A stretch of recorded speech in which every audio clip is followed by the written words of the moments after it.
Sir പറഞ്ഞതുപോലെ നമ്മുടെ ആവശ്യങ്ങളും ആഗ്രഹങ്ങളും എല്ലാം എഴുതി വെക്കണമെന്ന് പറഞ്ഞു. ആ ക്ലാസ്സുകൾ കേട്ടപ്പോൾ അന്ന് മുതൽ ഞാൻ എഴുതി വെക്കാൻ തുടങ്ങി.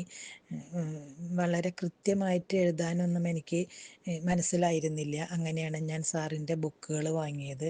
അത് വായിച്ച് കൊണ്ടിരുന്നപ്പോൾ ഒരു ക്ലാരിറ്റി കിട്ടി എങ്ങനെ എഴുതണം എന്നുള്ളതൊക്കെ. അപ്പം അങ്ങനെയൊക്കെ എഴുതി വെച്ചു.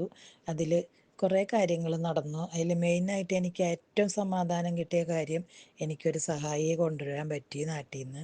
അപ്പോൾ എനിക്കിഷ്ടം പോലെ സമയം കിട്ടുന്നുണ്ട്. എനിക്ക് എന്തിനാണോ ഞാൻ ഏറ്റവും കൂടുതൽ ആഗ്രഹിച്ചത് ആ കാര്യം എനിക്ക് നടന്നു കിട്ടി. പിന്നെ രണ്ടാമതായിട്ട് ഞങ്ങൾ ഒരു യൂറോപ്യൻ ട്രിപ്പ് പോകണമെന്ന് വിചാരിച്ചു, എഴുതി വെച്ചു, അത് നടന്നു.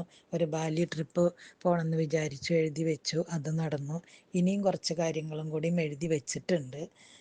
ഇത് ഓഗസ്റ്റിൽ നാട്ടിൽ പോകുമ്പോൾ അതിലൊരു കാര്യം നടത്തണം എന്നാണ് ആഗ്രഹിക്കുന്നത്. അത് നടക്കും എന്നുള്ള കുറച്ച് വിശ്വാസമുണ്ട്. അപ്പം അത് പോയി അത് ശരിയായതിന് ശേഷം ഞാൻ ഗ്രൂപ്പിൽ പറയാം സാറേ. നന്ദി, നന്ദി, എല്ലാവരോടും നന്ദി.